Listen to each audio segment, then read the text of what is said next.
लालच बुरी बला बहुत पुरानी बात है। एक गांव में शेखर नाम का एक व्यक्ति रहता था। वह बड़ा मेहनती था, किंतु गांव में कोई रोजगार नहीं था। उसने सोचा कि मैं शहर चला जाता हूं, वहां मुझे मेरी योग्यता अनुसार मेहनत के पैसे मिल जाएंगे। ये सोचकर शेखर एक दिन अपने गांव से शहर की ओर चल दिया। शहर बहुत दूर था।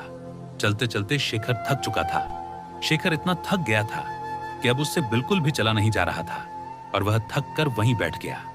तभी शेखर ने देखा कि वहां से कुछ दूरी पर एक झोपड़ी है और झोपड़ी में एक घोड़ा बंधा हुआ है। शेखर ने सोचा, क्यों ना इस घोड़े को किराए पर ले लूं और इसी से शहर चला जाता हूं। शेखर जैसे तैसे झोपड़ी पर तक पहुंचा। शेखर ने देखा वहां एक व्यक्ति खड़ा हुआ है। शेखर समझ गया कि यह अवश्य ही घोड़े का मालिक है। शेखर उस व्यक्ति से बोला, मुझे आगे शहर में जाना है और शहर यहां से कई किलोमीटर दूर है। मैं बुरी तरीके से थक चुका हूं, तो क्या मैं आपका घोड़ा ले सकता हूं? इस पर घोड़े का मालिक झुंझलाते हुए बोला, तुम्हें क्या मैं घोड़ा ऐसे ही दे दूं?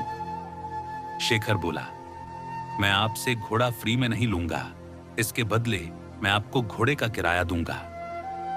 घोड़े का मालिक बोला, मैं तुम्हें घोड़ा किराए पर तो दे सकता हूं, किंतु मुझे अभी दूसरे गांव जाना है। अगर तुम मुझे उस गांव तक छोड़ दो तो मैं यह घोड़ा तुम्हें किराए पर दे सकता हूं। शेखर झट से तैयार हो गया। शेखर घोड़े पर आगे बैठ गया और घोड़े का मालिक पीछे। गर्मी के दिन थे, बहुत तेज धूप थी। दोनों चलते चलते थक गए और पसीने से तरबतर हो गए। शेखर बोला, बहुत तेज गर्मी है और थकान भी बहुत हो रही है, कहीं थोड़ी देर आराम कर लिया जाए। दोनों ने इधर उधर देखा, किंतु कहीं भी कोई पेड़ नहीं दिखा।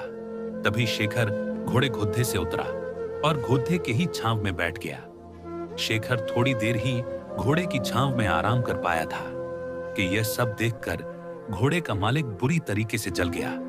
घोड़े का मालिक बोला, मैंने तुम्हें घोड़ा किराए पर दिया है, उसकी छाया किराए पर नहीं दी। तुम हटो यहां से। इस छाया पर मेरा अधिकार है और मैं यहां आराम करूंगा। ये सुनकर शेखर बोला, महानुभाव, आप ये कैसी बात कर रहे हैं? मैंने अगर घोड़ा किराए पर लिया है तो उसकी छाया पर भी मेरा ही अधिकार है। अगर आप चाहें तो आप भी इस छाया में मेरे साथ बैठकर आराम कर सकते हैं। लेकिन घोड़े का मालिक बड़ा जिद्दी था। वह बोला, नहीं नहीं, इस छाया पर सिर्फ और सिर्फ मेरा अधिकार है और मैं ही इसकी छांव में बैठूंगा। तुम हटो यहां से। इतनी छोटी सी बात पर दोनों में जोर जोर से बहस होने लगी और बात तू तू मैं से हाथापाई पर आ गई। दोनों एक दूसरे से झगड़ ढाने लगे और एक दूसरे पर लात घुसे बरसाने लगे। सुनसान जंगल में उनके बीच बचाव करने वाला भी कोई नहीं था। दोनों की लड़ाई देखकर घोड़ा भड़क गया और वहां से भाग गया। थोड़ी देर बाद जब घोड़े के मालिक ने घोड़े को देखा तो वह कहीं दिखला ही नहीं दिया। ये देखकर घोड़े का मालिक बोला, अरे मेरा घोड़ा कहां चला गया? वह तो अभी नया है, उसने ठीक से घर भी नहीं देखा, पता नहीं वह कहां गया और अब मैं उसे कैसे ढूंढूं?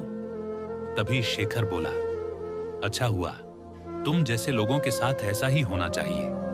अभी तुम छाया के लिए परेशान हो रहे थे, अब घोड़े की काया के लिए परेशान होना।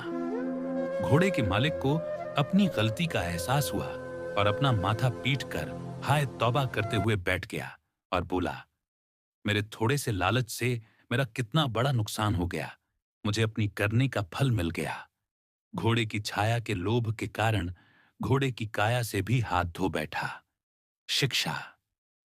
इस कहानी से हमें शिक्षा मिलती है कि लालच बुरी बला है और कभी-कभी छोटे से लोभ के कारण बड़ा नुकसान उठाना पड़ सकता है।